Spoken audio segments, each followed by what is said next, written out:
حاضرین مجلس، محترم مکرم سامعین اکرام، ہر قسم کی تعریفات اس خالق مالک ارض و سماوات کے لیے، اور لاکھوں کروڑوں درود و سلام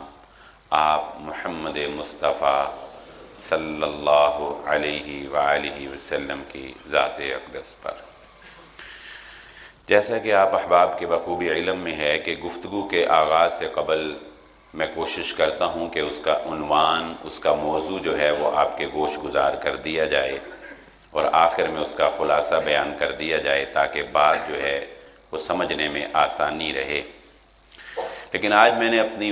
اس گفتگو کو کوئی عنوان نہیں دیا، کوئی موضوع نہیں دیا، صرف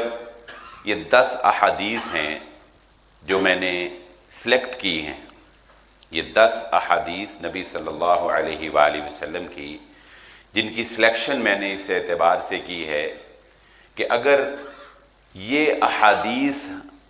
ہمارے دل و دماغ کے اندر سمو جائیں، اگر ہمیں ان کی سمجھ آ جائے اور اگر ہم ان کے اوپر عمل کرنے والے بن جائیں تو اور کچھ نہیں تو کم از کم ہم اپنی اخلاقی اصلاح ضرور کر لیں گے، ہمارے گھروں کے اندر سکون ضرور آ جائے گا، ہماری زندگی کے اندر ایک نمایاں تبدیلی، ہمارے کردار کے اندر ایک نمایاں تبدیلی جو ہے وہ ہمیں ضرور نظر آئے گی اگر ہم نبی صلی اللہ علیہ وآلہ وسلم کے ان فرامین کو سمجھ کر ان پر عمل کرنے میں کامیاب ہو جائیں۔ اللہ تعالی ہمیں اس کی توفیق عطا فرمائے۔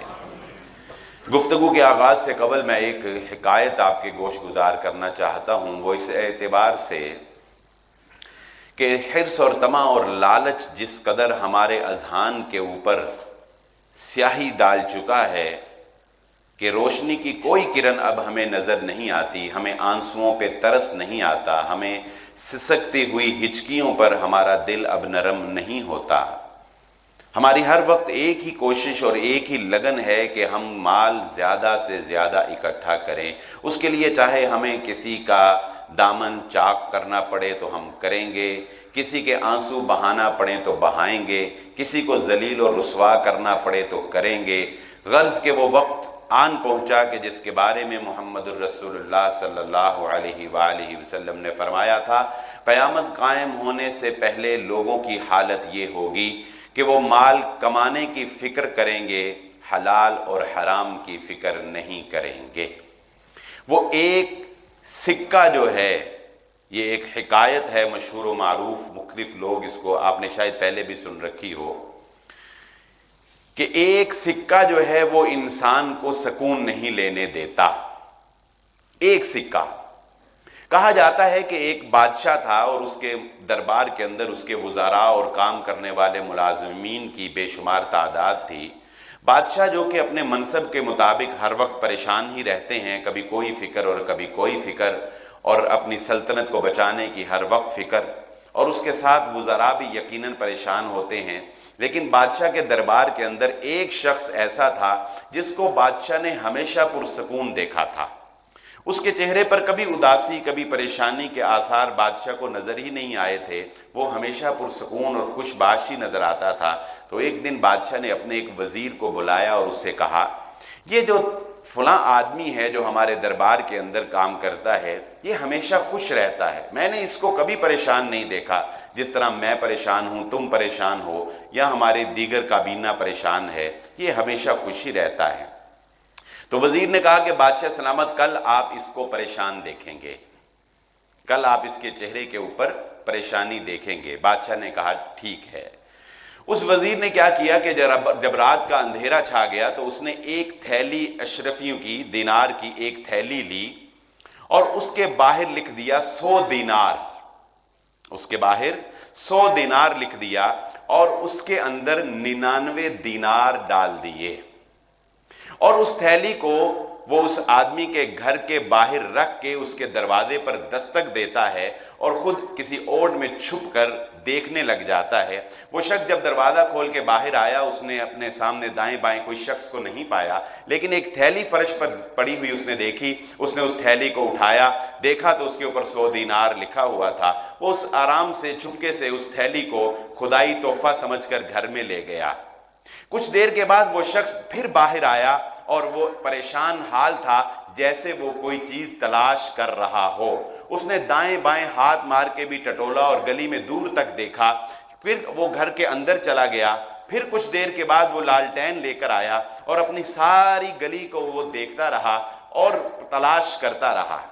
اگلے دن جب وہ دربار میں آیا تو اس کے چہرے کے اوپر پہلے والی رونق نہیں تھی، اس کے چہرے کے اوپر پریشانی کے آثار نمایاں تھے۔ بادشاہ نے اس کو بلا کر پوچھا کہ بات سنو، میں نے اس سے پہلے کبھی تمہیں اتنا پریشان حال نہیں دیکھا، آج تمہارے چہرے کے اوپر یہ پریشانی کے آثار کیوں ہیں؟ تو اس نے بات کو ٹالتے ہوئے کہا کہ بادشاہ سلامت، مجھے کوئی ایسی پریشانی نہیں ہے۔ تو بادشاہ نے وزیر کو بلایا اور پوچھا کہ تم بتاؤ، تم نے اپنے دعوے میں کیسے اس کو پورا کیا کہ یہ آج واقعی پریشان ہے؟ تو وزیر نے کہا بادشاہ سلامت، اس کو ایک سکے نے پریشان کر رکھا ہے۔ اس کی تھیلی پہ لکھا تھا کہ 100 دینار اور اندر سے 99 دینار نکلے۔ اس کا خیال تھا کہ اس میں 100 دینار ہونے چاہیے، ایک دینار جو کم ہے وہ بھی مجھے ملنا چاہیے۔ اس ایک دینار کی وہ جو 99 دینار اس کو مفت میں حاصل ہو گئے، ان کی کوئی خوشی اس کو نہیں ہوئی۔ اس ایک دینار نے جو اس کو نہیں ملا اور تھیلی کے اوپر لکھا ہوا تھا، اس نے اس کو پریشان کیے رکھا اور ساری رات وہ پریشان رہا۔ بس یہی طمع اور لالچ اور حرص کی بہترین مثال ہے کہ وہ نہ ملنے والا رزق جو ہمارے نصیب میں نہیں ہے وہ ہمیں پریشان کرتا ہے۔ اس کے لیے ہم تغودو کرتے ہیں، حرص اور طمع اور لالچ جو ہے اس کو اپنے دل میں گھر بنا دیتے ہیں، اور پھر اس کے نرخے میں آ کر نہ جانے ہم کیسی کیسی درندگی کرتے ہیں کہ انسانیت بھی شرمندہ ہو جاتی ہے۔ یہ پہلی حدیث جو میں آج آپ کے گوش گزار کرنے لگا ہوں، یہ حدیث میرا خیال ہے کہ ایک بڑے سے ٹائٹل میں فریم کروا کر آپ سب کو اپنے گھر کی انٹرنس میں سامنے لگا لینی چاہیے، یا کم از کم اپنے ٹی وی لاؤنج میں اپنے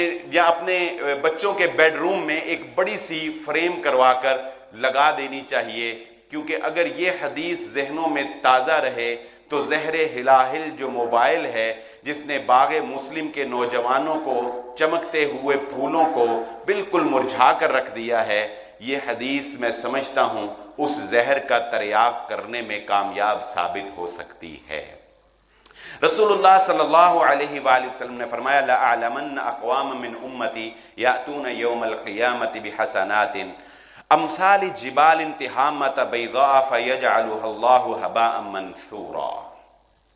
میں اپنی امت کے ایک ایسی قوم کو جانتا ہوں کہ وہ قوم میری امت میں ہوگی، وہ لوگ میری امت میں ہوں گے، یاتون یوم القیامہ، وہ قیامت کے دن آئیں گے،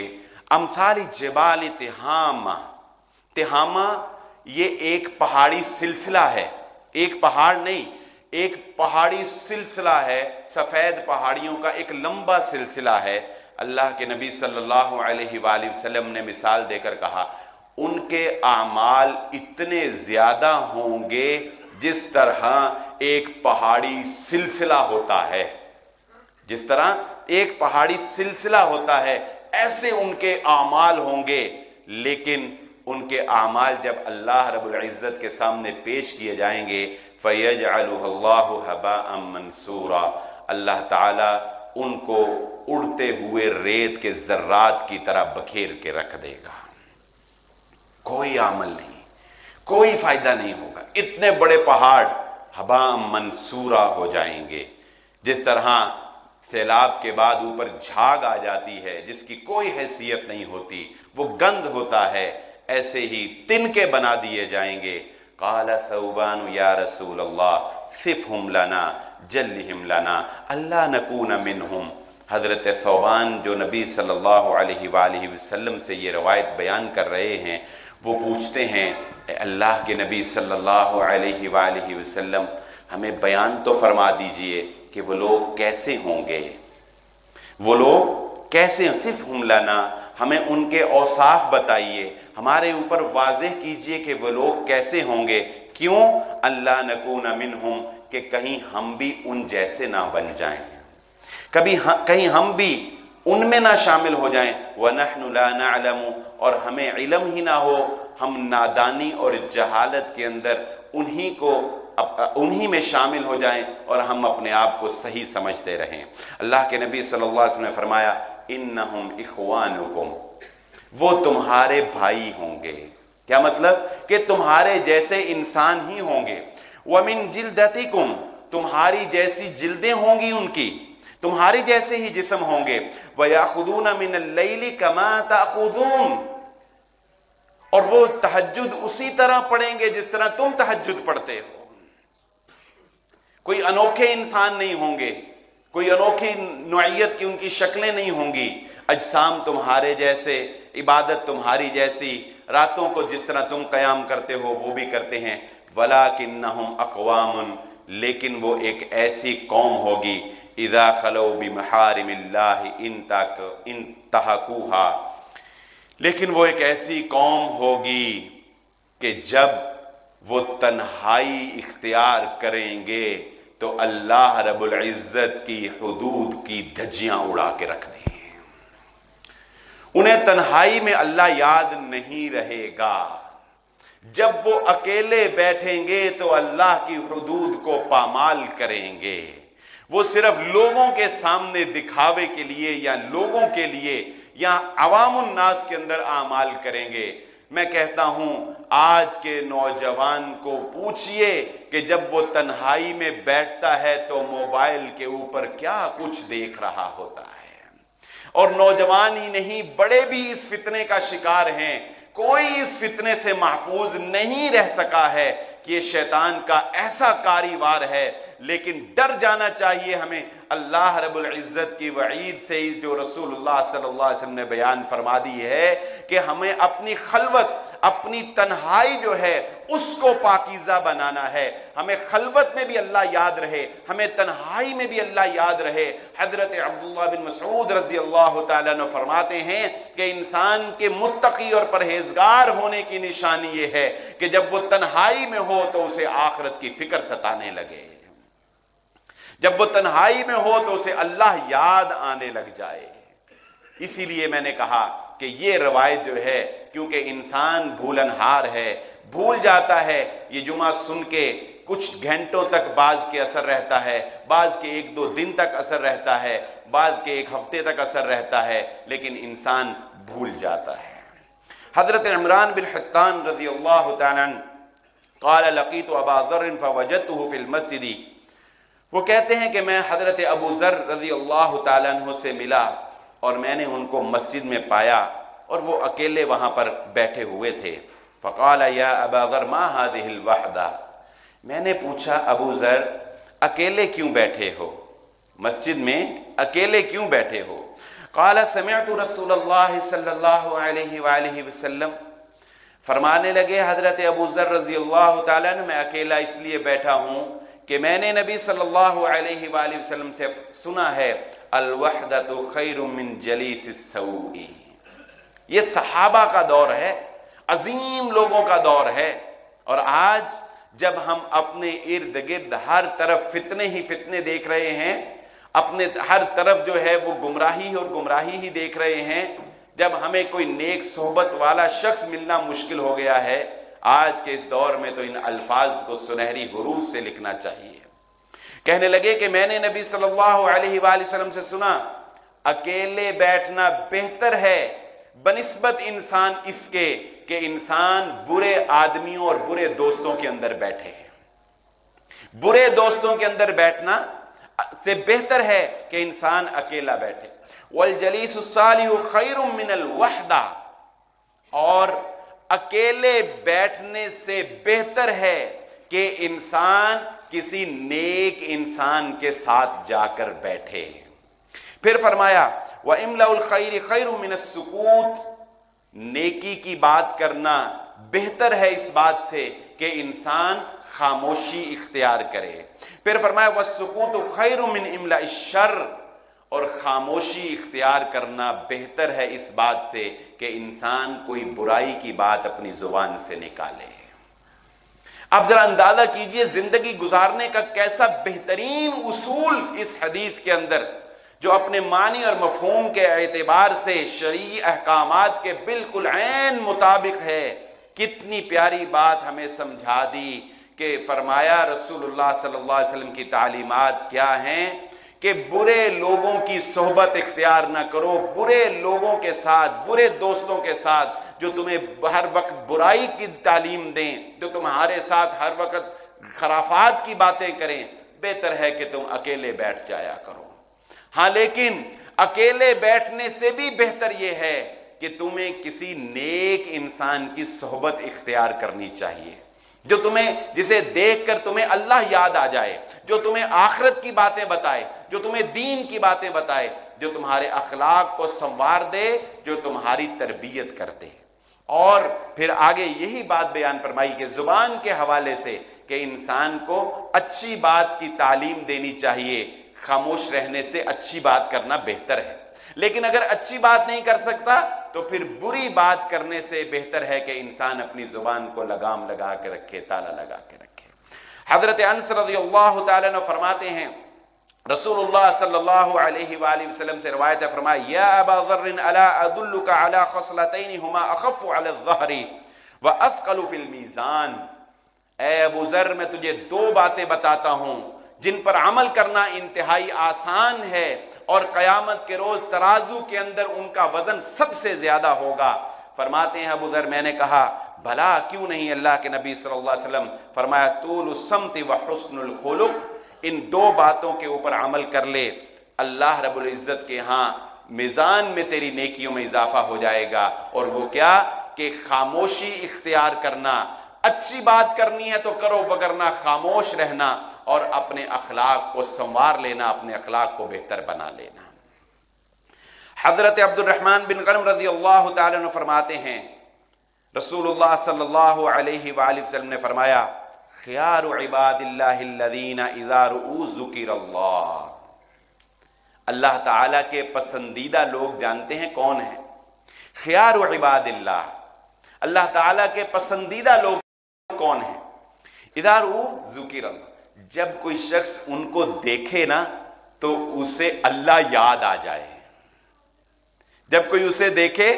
تو اسے کیا خدشہ ہو کہ یار یہ اب مجھے نماز کا کہے گا،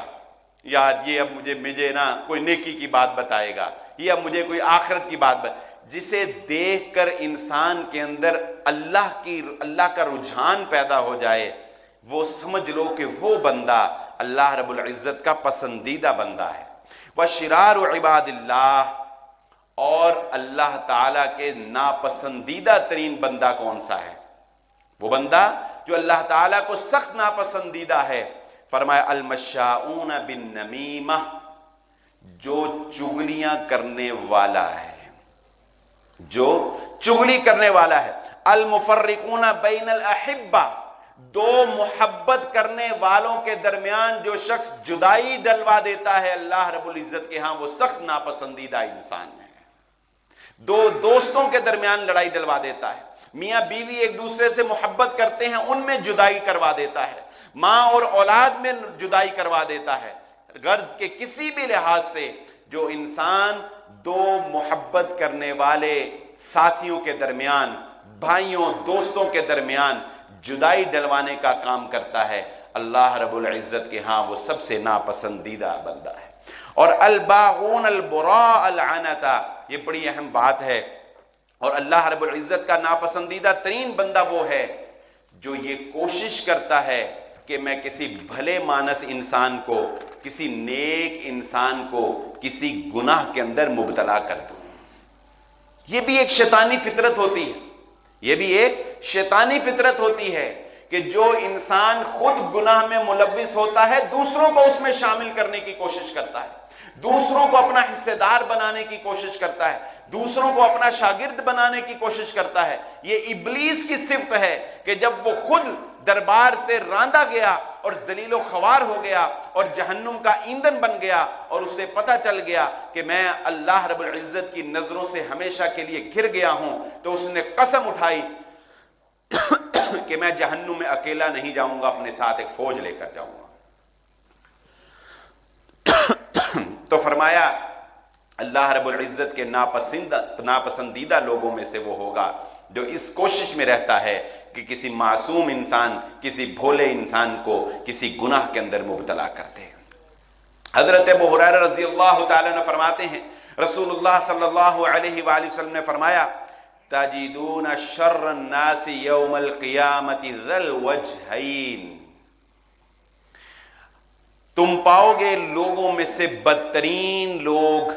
قیامت کے دن ذی الوجہین، دو چہروں والے۔ یہ منافقت بھی آج ہمارے اندر بہت عام ہو چکی ہے۔ کہا قیامت والے دن سب سے بدترین لوگ وہ ہوں گے جن کے دو چہرے ہیں دنیا کے اندر۔ یہ دو چہرے ایک مثال ہے، ایک تمثیل ہے، جس کی وضاحت آگے نبی صلی اللہ علیہ وسلم فرما رہے ہیں الذی یاتی ہؤلاء بوجہ وہؤلاء بوجہ، جو ایک کے پاس آتا ہے تو کسی اور چہرے کے ساتھ، دوسرے کے پاس جاتا ہے تو کسی اور چہرے کے ساتھ۔ اس کے پاس آیا تو کہا میں تیرے ساتھ ہوں، اس سے تو مجھے نفرت ہی بہت ہے، وہ تو برا ہی بہت ہے، اصل تو ہے، تو بڑا اچھا ہے، تو بڑا نیکوکار ہے، میں تیرے ساتھ ہوں، میں تیرا حامی ہوں، اور اس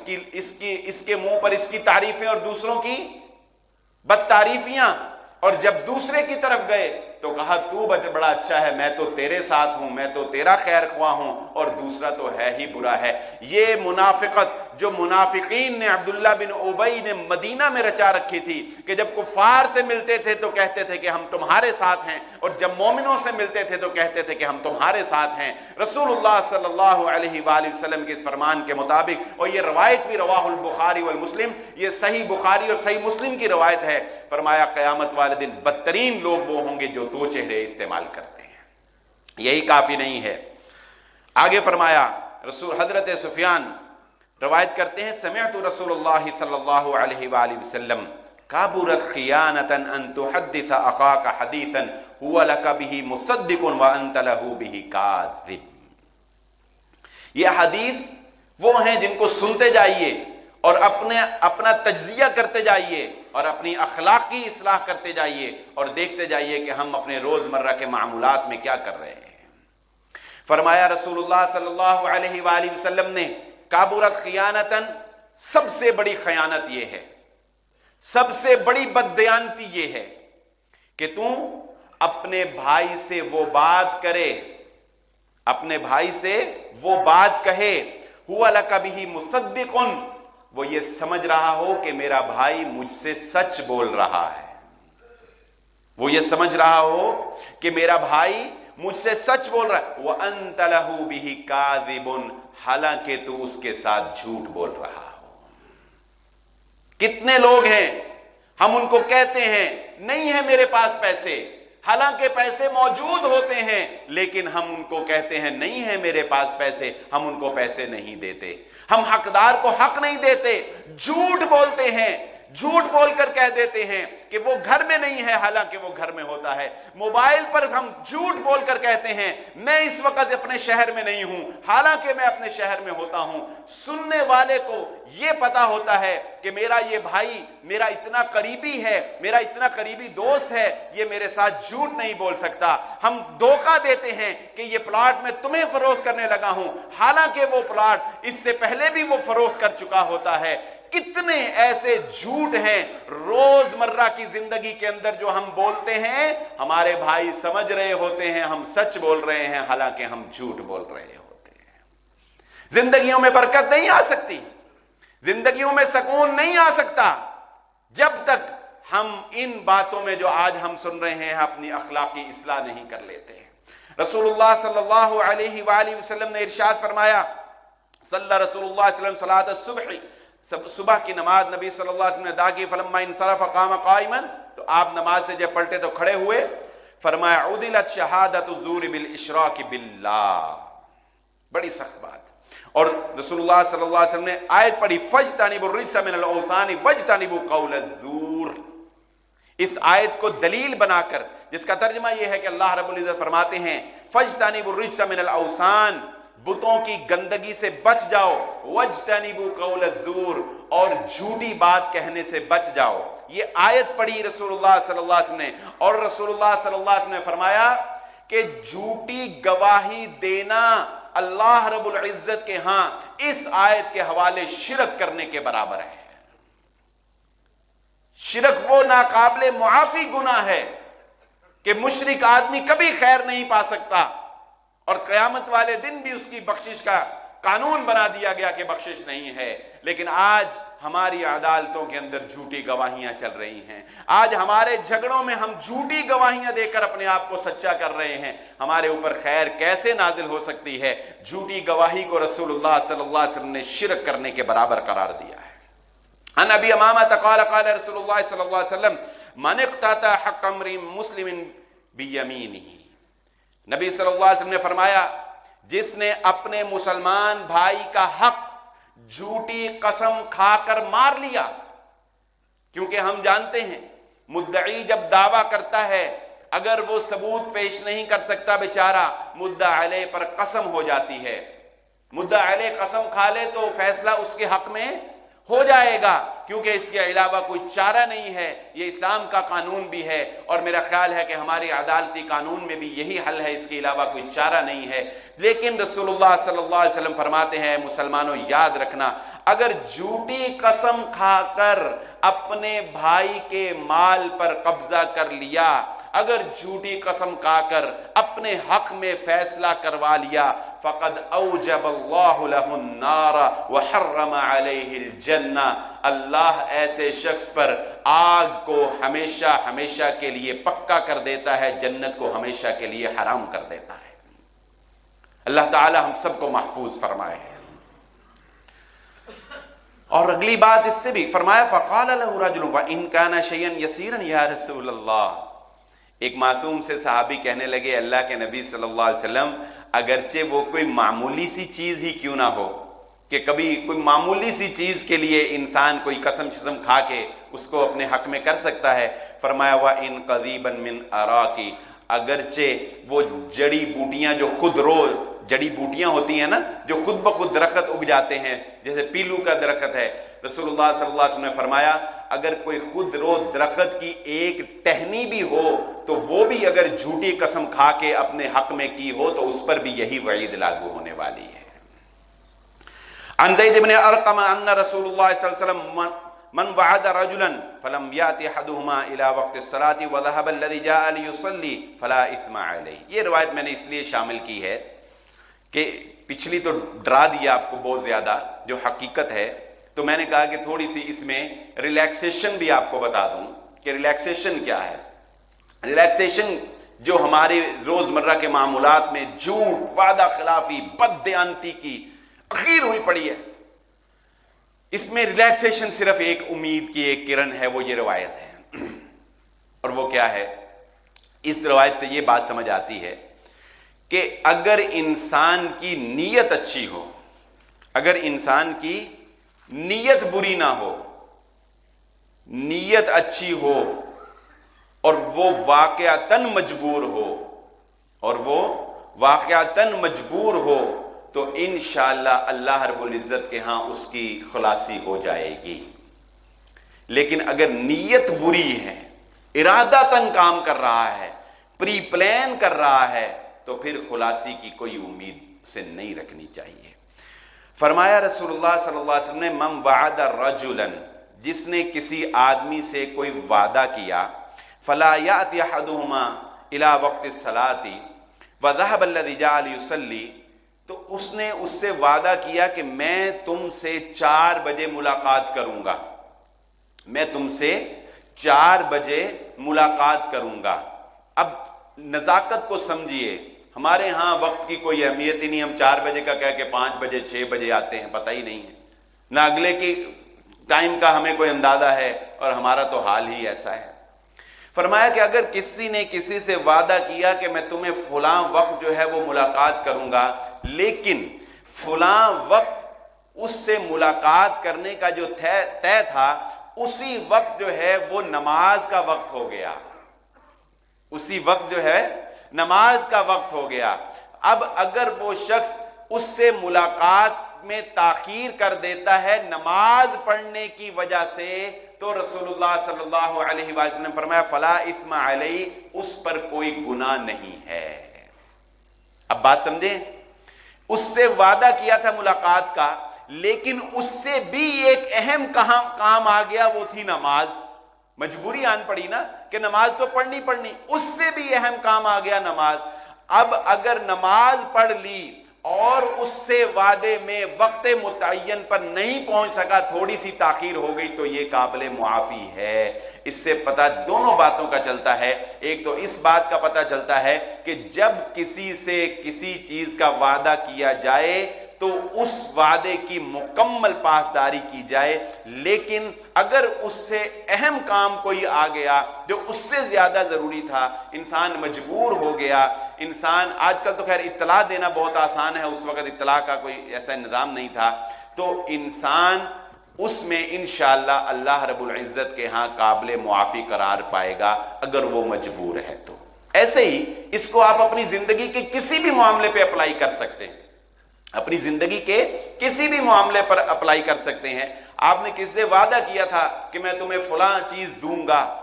لیکن کسی مجبوری کی وجہ سے آپ اس کو نہیں دے سکے، تو انشاءاللہ معافی۔ لیکن اگر جان بوجھ کے کیا تو وہ پچھلی روایات جو ہیں وہ ہم سن چکے ہیں۔